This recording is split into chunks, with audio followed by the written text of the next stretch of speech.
નમસ્કાર, આપ સૌનું સ્વાગત છે આપણી યુટ્યુબ ચેનલ ટોપ ગુજરાતમાં અને હું રેહાન જુનેજા. આપણી મિત્રો આગાહી હતી કે 17 તારીખથી લઈ અને 21-22 તારીખ વચ્ચે ગુજરાતના વિવિધ વિસ્તારોની અંદર ભારેથી અતિભારે વરસાદ જોવા મળી શકે છે. અનેક વિસ્તારોની અંદર વરસાદ છે એ સાર્વત્રિક જોવા મળી શકે છે, આપણી આગાહી હતી. તો લગભગ એ પ્રમાણે જોવા મળી રહ્યું છે. અત્યારે ઉત્તર ગુજરાતના ભાગોમાં પહેલા વરસાદ ન હતો, ઉત્તર ગુજરાત અને સૌરાષ્ટ્રના જે પૂર્વ ભાગો છે તેમાં, પણ અત્યારે કાલથી ત્યાં પણ વરસાદ સારો પડી ગયો. કાલે આપણે આગાહીનો છેલ્લો દિવસ હતો, આખરે છેલ્લા દિવસે આખરે પડ્યો એ લેખાય, ભલે છેલ્લો દિવસ હોય તો પડ્યો એ લેખાય. અને મિત્રો તમને યાદ તો હશે, યાદ નથી તો વિડીયો જોઈ લેજો પહેલાના. એમાં તમને મિત્રો એવું કીધું હતું કે સૌરાષ્ટ્રના આંકડા છે એ કલ્પના બહારના આવી શકે છે. એમાં આપણે વિસ્તાર જણાવ્યા હતા: ગીર સોમનાથ, પોરબંદર, જુનાગઢ, દ્વારકા, જામનગર અને રાજકોટના અમુક ભાગો. હવે આપણે એટલા વિસ્તાર જણાવ્યા હતા તમને: જુનાગઢ, પોરબંદર, ગીર સોમનાથ, રાજકોટના અમુક ભાગો, જામનગર અને દેવભૂમિ દ્વારકા. હવે આટલા વિસ્તારોની અંદર વરસાદ છે એ બધી જગ્યાએ વધુ જોવા મળ્યો છે. બે વિસ્તાર એવા છે કે જ્યાં વરસાદ કલ્પના બહારના આંકડા નથી આવ્યા, એ છે રાજકોટના ભાગો અને જામનગરના ભાગો. બાકી જે પણ વિસ્તારો છે, ગીર સોમનાથ હોય કે જુનાગઢ હોય કે પોરબંદર હોય કે પછી દેવભૂમિ દ્વારકા હોય, બધે વરસાદના આંકડા છે એ ઉપર આવ્યા હતા. મતલબ કે સામાન્ય કરતા વધુ વરસાદ જોવા મળ્યો હતો. પરંતુ આપણી જે આગાહી જામનગર અને રાજકોટ માટે થોડી પહોંચ ગઈ. આ બે વિસ્તારોની અંદર કલ્પના બહારના આંકડા નહીં. વરસાદ ચોક્કસપણે ત્યાં પણ જોવા મળ્યો, સારો વરસાદ, ભારે વરસાદ પડી ગયો, પણ આંકડા 5 ઇંચ કરતા ઉપર ત્યાંના નથી આવ્યા. એ આપણી થોડી આપણી ગલતી હતી કહેવામાં. પણ અંદાજ હોય છે, એક દિવસનો અંદાજ હોય છે, એમાં 2-4 દિવસ લોંગની અપડેટ હોય છે, એમાં 2-4 દિવસ આગળ પાછળ પણ થતા હોય છે. આ તો લોંગની અપડેટ ન હતી. એક વાત કરું છું કે લોંગની અપડેટ હોય એમાં 2-4 દિવસ છે આગળ પાછળ થતા હોય, કે ક્યારેક 2-4 દિવસ પહેલા પણ આવી જાય અને 2-4 દિવસ પાછળ પણ આવી જાય. એ ક્યારે લોંગની અપડેટ હોય છે? જ્યારે આપણે આજથી 2-3 મહિના પહેલા કહેતા હોય કે અત્યારે ઓગસ્ટ ચાલી રહ્યો છે, આપણે એપ્રિલ અથવા મઈ જૂનમાં કહી રહ્યા કે ઓગસ્ટમાં સામાન્ય કરતા વધુ વરસાદ થશે. ધારો કે 5 થી લઈને 10 ઓગસ્ટ વચ્ચે વધુ વરસાદ જોવા મળશે, પણ એમાં 4-5 દિવસ આગળ પાછળ થાય. 5 થી ન થાય, 10 થી પણ ચાલુ થાય. અને એવો પણ બની શક્ય પણ હોય કે 4-5 દિવસનો ફેરો તો 10 ની બદલે 5 તારીખે શરૂ થઈ જાય. તો આવો પણ જોવા મળતો હોય છે. અને જે આપણી આગાહી હતી એ પ્રમાણે દક્ષિણ પશ્ચિમ સૌરાષ્ટ્રના આંકડા કલ્પના બહારના આવ્યા. ગીર સોમનાથની અંદર, ઉનાની અંદર 10 થી 12 ઇંચ વરસાદ જોવા મળ્યા. જ્યારે જુનાગઢના મેંદરડામાં પણ 10 થી લઈ અને 12-13 ઇંચ સુધીના આંકડા આવ્યા. પોરબંદરની અંદર પણ લગભગ 15 ઇંચ સુધીના આંકડા અમુક વિસ્તારોની અંદર જોવા મળ્યા. જ્યારે દેવભૂમિ દ્વારકાના કલ્યાણપુરમાં પણ 11-12 ઇંચ જેટલો ભારેથી અતિભારે વરસાદ જોવા મળ્યો. તો લગભગ આપણી આગાહી છે સત્યની નજર ગઈ. રાજકોટના અમુક ભાગો, જામનગરમાં 5 ઇંચ ઉપર આંકડા નથી ગયા. એ આપણે આગાહી થોડી ખોટી પડી છે. પણ આ વર્ષે આપણે જોયું છે ચોમાસામાં આગાહી છે એ ઘણી ખોટી પડી છે ઘણા લોકોની. એમાં છે ક્લાઇમેટ ચેન્જનો અસર છે.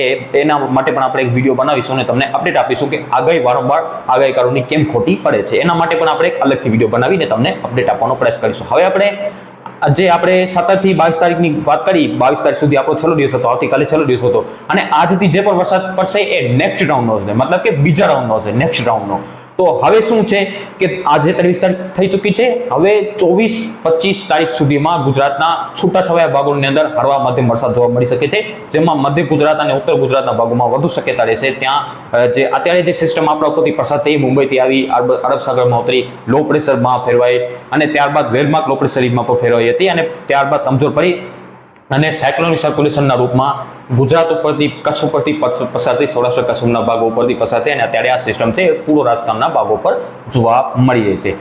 હવે તમને ક્યાંક એવું સાંભળવા મળ્યું હશે કે આવનારા દિવસોમાં 1-2 દિવસમાં સિસ્ટમ છે એ ટર્ન મારી અને ફરી દક્ષિણ તરફ ઝુકાવ કરાવશે. મતલબ કે દક્ષિણ તરફ નીચે સરકી જશે આ સિસ્ટમ. મતલબ કે ફરી ગુજરાત ઉપર આવશે, ઉત્તર ગુજરાત અને કચ્છના ભાગો ઉપર આવશે. એવું તમને સાંભળ્યા હશો. અને જો નથી સાંભળ્યા તો આપણે આ વિડીયોમાં અપડેટ આપીશું. એન્ડ સુધીની હારજો. અને ચેનલને સબસ્ક્રાઇબ ન કરી હોય તો અમારી રેગ્યુલર સાચો અપડેટ મેળવવા માટે આપણી યુટ્યુબ ચેનલ ટોપ ગુજરાતને સબસ્ક્રાઇબ કરી દેજો. સાથે સાથે વિડીયોને લાઈક આપી અને દરેક ગ્રુપમાં શેર કરી દેજો. તમને એટલું કામ કરવાનું છે. હવે તમને સાંભળ્યા છો તો ઠીક છે, પણ નથી સાંભળ્યા તો પણ કાંઈ વાંધો નહીં. આપણે આમાં બધું ડિટેલમાં જાણવાના છે. વિડીયોને એન્ડ સુધી નિહાળજો અને આખો વિડીયો જોવા નમ્ર વિનંતી છે. સૌથી પહેલા આપણે આ સિસ્ટમના વાત કરીએ તો અત્યારે રાજસ્થાનના પૂર્વ ભાગો પર એક સાયક્લોનિક સર્ક્યુલેશન કમજોર તરીકે, લો પ્રેશર હતું એ કમજોર તરીકે અત્યારે એઝ અ સાયક્લોનિક સર્ક્યુલેશન છે એ પૂર્વ રાજસ્થાનના ભાગો પર જોવા મળી રહ્યું છે.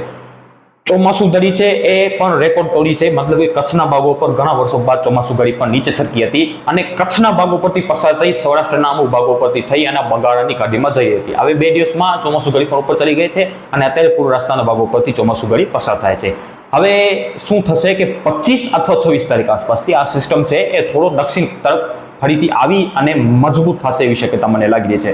ફરીથી કદાચ આ અરબ સાગરને સપોર્ટ મળે અને અરબ સાગરના પવનો આવે, મોઇસ્ચર મળે તો આ કદાચ ફરીથી લો પ્રેશર પણ બની જાય એવી શક્યતા મને લાગી રહી છે.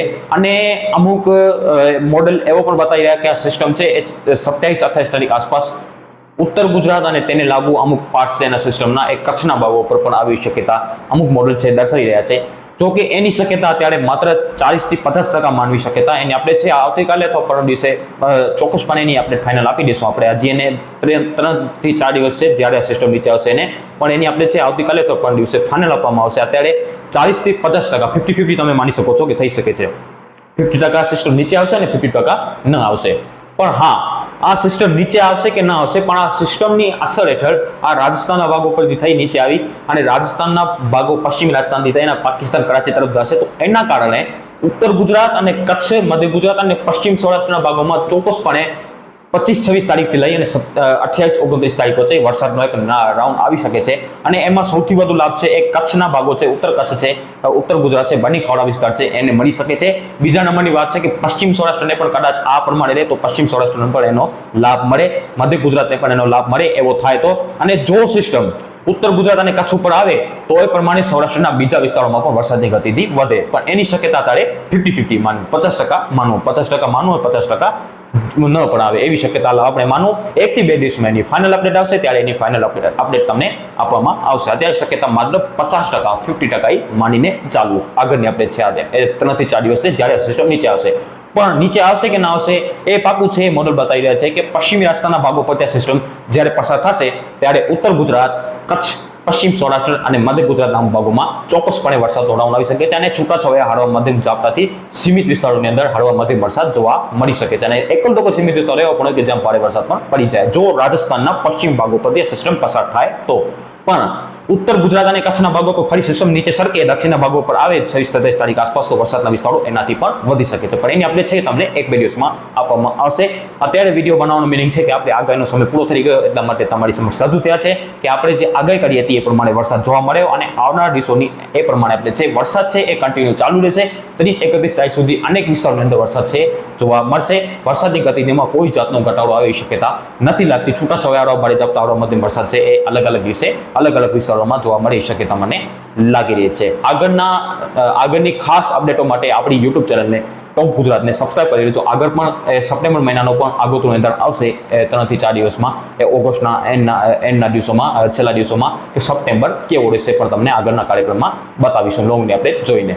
અત્યારે શક્યતા 50% માનવું, પણ એવું ગણીને ચાલુ કે 26-27 તારીખથી ઉત્તર ગુજરાત, કચ્છ અને મધ્ય ગુજરાતના ભાગો સાથે પશ્ચિમ સૌરાષ્ટ્રમાં હળવા મધ્યમ વરસાદનો રાઉન્ડ આવે એવી શક્યતા લાગી રહી છે. જો સિસ્ટમ વધુ નીચે આવશે તો એની અપડેટ પણ તમને આગળ આપવામાં આવશે. છતાં કોઈ ફેરફાર હશે તમને અપડેટ આપવામાં આવશે. કોઈ પણ સવાલ ક્વેશ્ચન હોય તો કોમેન્ટ બોક્સમાં જણાવજો. તમને જરૂરથી ફરી થશે ત્યારે જવાબ આપવામાં આવશે. અત્યારે અપડેટની અંદર એટલું. મળીશું આગળ નેક્સ્ટ વિડીયોમાં.